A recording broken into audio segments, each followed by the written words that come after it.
The conference itself, from an organization standpoint, was a tremendous success.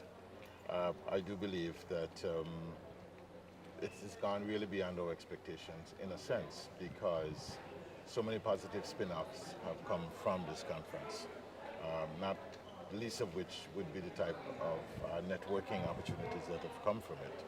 Uh, but we had intended a long time ago to continue to build on our SGDs in respect of it's an ongoing effort. So over the next 10 years, based on the number of SDGs that we had agreed to and some of our NDCs as well, we would expect to have covered quite a bit of distance.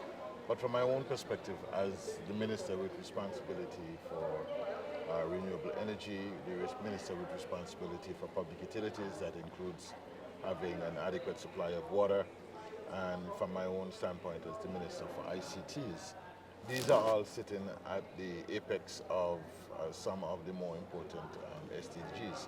So for example, if you would, renewable energy, we had pledged in our NDCs to ensure that by 2030 we would have achieved a certain degree of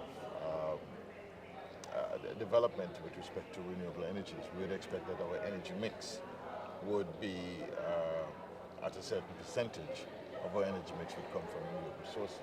That poses some questions to us in terms of how do we get the financing to treat the stranded assets that we're likely to have along the way.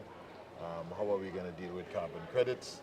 Is there going to be a market for carbon credits, and is it going to be able to finance some of the replacement costs that we're going to have if we're going to achieve some of those NDCs? One of the examples, the glowing examples that we've had is what we have done with Barbuda in terms of having that renewable energy, well not that renewable, that hybrid energy facility that we have here now where the daytime energy consumption is Barbuda is met by solar. And we're now going to expand the plant because the economy of Barbuda is going to be expanding very rapidly.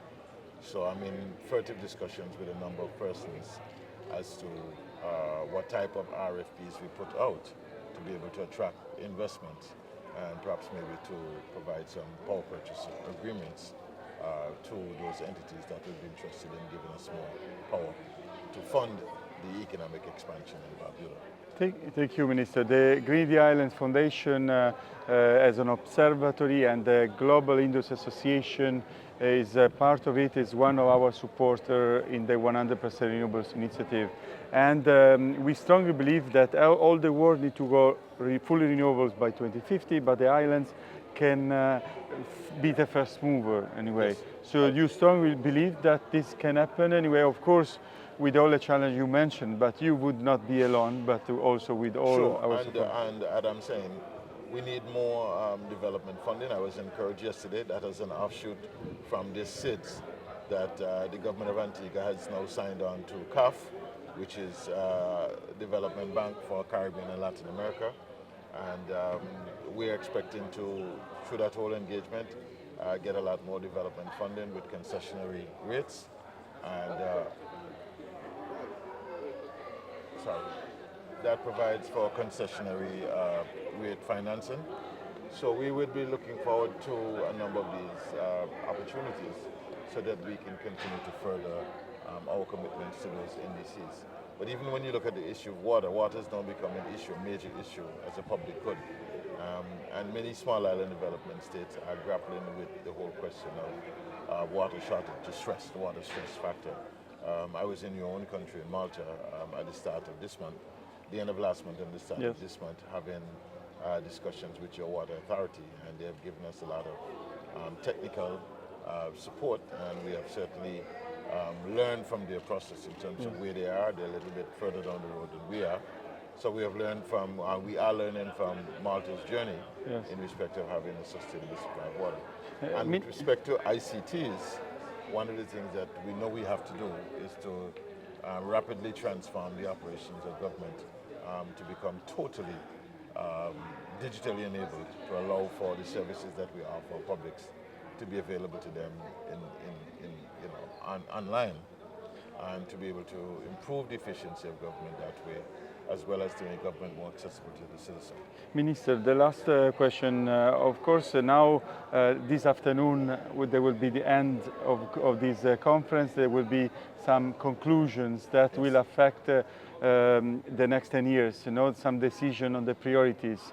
Do you think 100% renewables could be one of the priorities for the islands for the next 10 years to decarbonize the islands, not only in the power sector, but also the other sector that depends on energy, like water, mobility, transportation, etc. Do you think could be, anyway, one of the key priority or the conclusion? I think when we were at dinner last evening, we discussed some of this.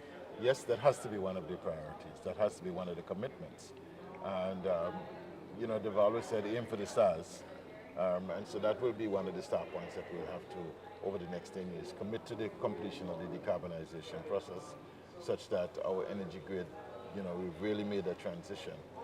How we get there is going to be dependent on closing those two gaps in terms of the capacity and the financing. And we are here to help you anyway on Indeed, this. and we're looking forward to that. Thank you very much. You're welcome.